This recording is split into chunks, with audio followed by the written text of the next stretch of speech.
Looks like you got it. Oh, you got me? No, looks like you did it. Oh, It no worked. kidding. I see.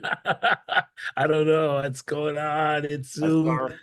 It's That's all Zoom. right. It's funny. The past couple times I've had a Zoom meeting, I can't see myself, which is fine, which is it's okay with me. I don't really care. You look marvelous. Oh, you're too kind. So do you. And Oh, where are thank. you in? Are you in Miami or Morocco?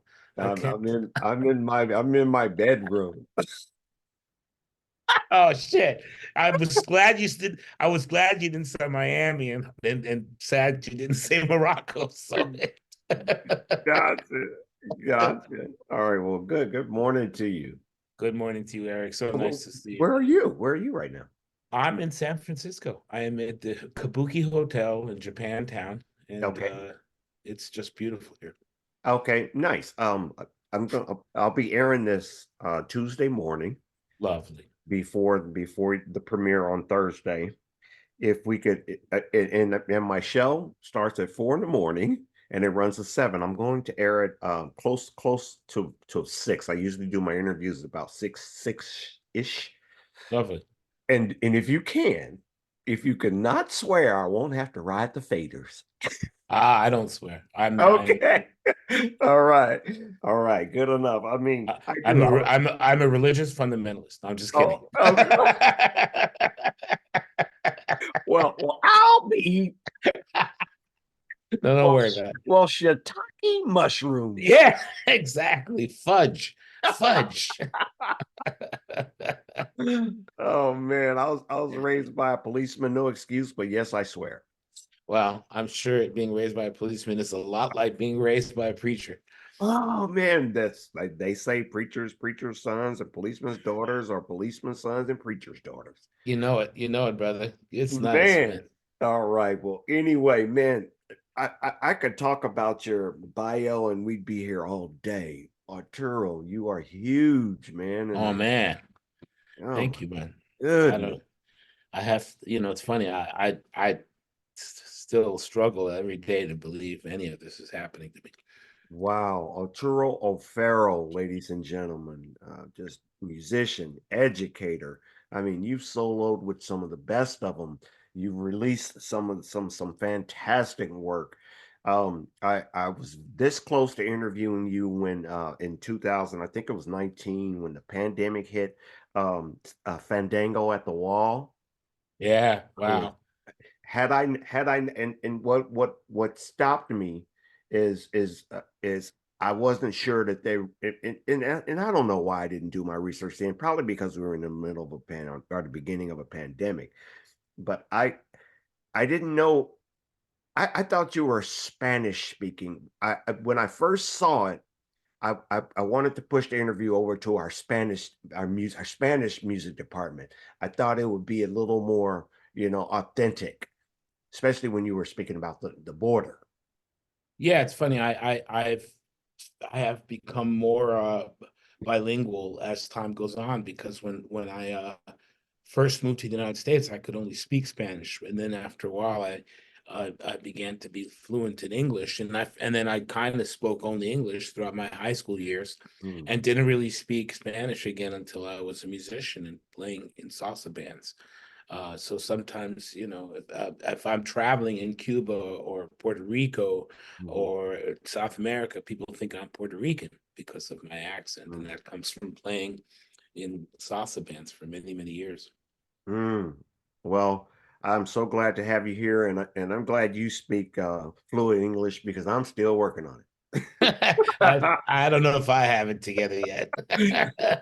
Well, I tell you, well, tell us what's going on. I understand that you're doing the score for this for it's like a remake of Carmen. Is that what's happening? It's traditionally an opera, and Okay. in this ballet form, the choreographer Ariel Smith has reimagined Carmen as a hero. Which Mm. traditionally she's not. Which traditionally she's a victim.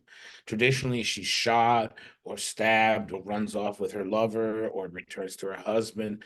But in this beautiful, beautiful version, she is reborn as a strong, independent, sovereign human being, which I absolutely love. I Mm, absolutely love that. And so when I was asked, I was given the privilege of scoring for the San Francisco Ballet and the San Francisco Ballet Symphony Orchestra for this incredible reimagining of this iconic hero, not hero because absolutely she's not, but this iconic figure in the opera world, but reimagined as a hero. I was blown away. I must say I was always also blown away by the collaborative process. I think Ariel Smith is incredible, brilliant, just a true artist. She's very young, but extremely old, extremely wise, extremely mm, sage. She knows what she wants, and collaborating with people who know what they want and who have strong opinions of themselves and what they need from you is the best. The worst thing in the world is to collaborate with people who don't really want what you provide and are mm. insecure. And Ariel is the absolute opposite of that. Ariel is a joy to work with. She's a joy to collaborate with. She's clear. And this is going to be an amazing, amazing ballet. I hope that people will embrace it as much as I have. Right. Well, what is your approach to even beginning to, create a score? How do you approach it? Well, I have to say, when it comes to large scale composition, this was a different experience because I was able to work for a week with Ariel in Los Angeles and really conceptualize literally in 10, 15, 1 minute intervals what was going to take place. But I think for me, if I start a vast project, Hmm. it helps for me to get a flurry of activity and throw out as many ideas as possible. So I'll sit at the piano or at the keyboard, at the computer, or at the scoring manuscript paper and just literally vomit up 100 Mm, ideas. mm, And it's really, that's a really tricky thing. Most young composers that I see in my educational practice mm, have are start editing at the first note. They start debating whether it's a E flat or a D sharp. They literally start like there. And it's like that's such a mistake. But the thing to do, which I've learned the hard way, by the way, because okay. I'm a tremendous procrastinator. The Okay. thing, the thing, the thing to do is to just throw yourself against the wall in a flurry Mm, of activity and let whatever happens and then come back and examine it. And mm. because this is such a important part of the process of large scale composition, I found it easier to do it with Ariel because we both kind of went in and threw all kinds of ideas up in the air. Mm, nice. Okay. I like how grotesquely and how simple you put it.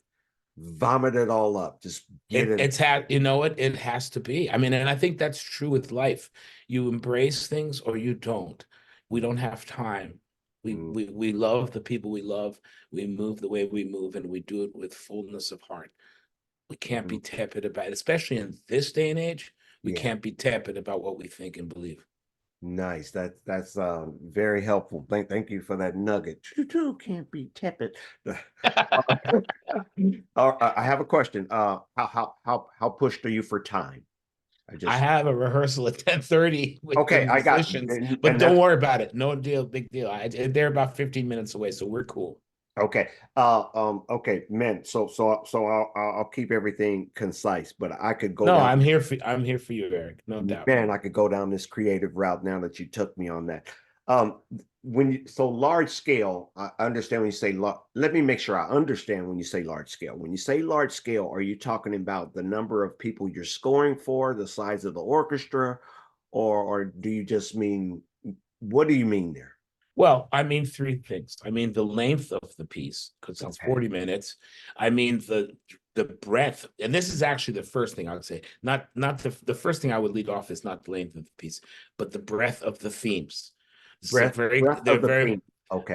this is a very, very complicated and deep work, which I think has a lot of nuances. So the themes are large and beautiful. So that's the first thing that's large in scope. The second thing is the length of the work, and thirdly is the orchestra. Because when you're scoring for 68 of San Francisco's greatest musicians, you Man. better know what you're doing. Hmm. Okay. Themes. When you say themes, do you mean like one motif that you develop throughout? Is it like that? Well, it's that and the way it relates to the emotional thematic narrative of the characters. They're very complicated. Carmen is very terrorized by the idea of becoming an independent, sovereign person, and she's sought and on every side by, the father-in-law, the husband, the people in her life, and so those are very emotionally. I can relate to being beset on every side by incredible emotional trauma. I can relate. I can relate to wanting to be sovereign, be authentic, be a whole person, and still be a part of a loving community. So the very tricky things to put into notes, but I think they are very capable things to draw. So sometimes I'll draw. Sometimes I'll actually draw what I'm thinking, and then that'll suggest musical themes. Other times I'll just ruminate and I'll write it in words and I'll think about it. But these are very, very musical ideas to me. Emotional angst is a powerful, we all suffer from emotional angst. You would have to be dead in Mm, this day and age to not have emotional angst about what's happening in the United States, in the world. You'd have to be emotionally dead. got it. So, man, I interviewed Omar Sosa, one of my last. Oh, I love Omar. He's a dear Oh friend of mine. man, I'm going to see him tonight. So that's a Yeah. dear friend of yours. Oh, Long time friends. We've oh been friends man. for years and years. I saw him at the DC Jazz Fest this past August, and Mm. man, I love Omar. Omar's brilliant, and he's not just brilliant; he's also deeply spiritual, Man, and he between communicates that. let me tell you, between what you just said, you took me there. You took Yeah. me there. And that relates to feeling. One must be able to one has to be able to feel right now. Oh yeah, Cornell West puts it very, very clearly. We're born out of funk, and we go to funk, and so we have a limited time in which we can love others and care. This is it. This is the go. This is not an audition. This Mm, is it this is it. that we know of. I mean, there's Right, lives that right. we That we know of. recirculate, but that we know of, this is now. This is your time to love and be a positive part of the world's progression and change, or not, Or not. or just get in your Waymo, put an Uber driver out of work, Got it. you Got know, it. or Yeah, live in your life whatever way you know how. got it. All right. When you say sometimes you may draw, did you apply that in this case? Because if you did, I want to know what might have been your first image. Well, there's a real knotty relationship between Carmen and her family. And so I remember drawing really scraggly, squiggly, craggly lines, kind Mhm. of very conflicted emotions about what responsibility is and what filial responsibility is, familial responsibility Mm, is, and got it. how very often we mistake familial responsibility with our own dogma, and we Mm, think we have to be this or that to the people around us because we ourselves aren't committed to who we are as human beings. mm, It's mm. heavy. It's It heavy. is. It is, Arturo. Oh my goodness. Yeah, we'll definitely have to circle back and just lay some things out. 68 pieces. That is the size of the orchestra. Yes. Yes, indeed. You look like you are excited. Uh, God, It's yesterday at yesterday's rehearsal. I went around and thanked as many of them as I could, because we get intimidated by the abstraction of musical technical language, and we don't realize that these are beautiful people who have to walk the dog, feed their kids, yeah, take out the garbage, and are worried about the economy and the yeah, presidential election, and maybe have friends in Palestine or Israel. Um, got it. and it's real important to go and say, I love you. You're playing my music, but that's not why I love you. I love you because you're human. Because I was taught to respect musicians and artists. Yeah. Um, with the music just being, I don't know if I'm going to phrase this correctly, but there is this stigma of musicians that read can't feel. I would have I, to. Go ahead. It's funny. That's a real yeah. Well, I don't believe that, first of all. I Absolutely. believe that there are jazz musicians who sound as clinical and academic as you could possibly imagine. And I believe there are, you know, section 4 is in the violin section of some symphony orchestra who are playing with the freedom and joy of God. There are people who are, playing in a nightclub in New York and looking in the third row and thinking about how much they're getting paid. And then there are people playing a recital in their undergraduate year at the conservatory who are soaring above the clouds. The thing that defines a musician is not the medium, but the heart. Mm, It doesn't matter what the genre or the medium right. is. It's the heart. You bring yourself, you bring your love to your craft, and you will fly. You will soar. Doesn't matter Yeah. if you're improvising, and it doesn't matter if you're playing something written down. In fact, sometimes what I show people in my jazz classes, Okay. I show them one of the greatest examples of improvisation is Glenn Gould playing Oh, the art of the fugue. Glenn And Gould. Okay. Glenn Gould. and you can tell he's living each freaking note. Yeah. He's living each note as if he's experiencing it for the first time or generating it himself. And that is as pure an improvisatory practice as when I see the prophet Thelonious Monk, blessed be his name, when he sits down to play Right. Ask Me Now. It's the same spirit, and it's the human spirit, and it's indomitable. Got it. Well, ladies and gentlemen, just so we're constantly aware, we're speaking with just the phenomenal Arturo O'Farrill, and we're talking about his new composition for the San Francisco Ballet, Carmen, the reimagining, just artistry of that.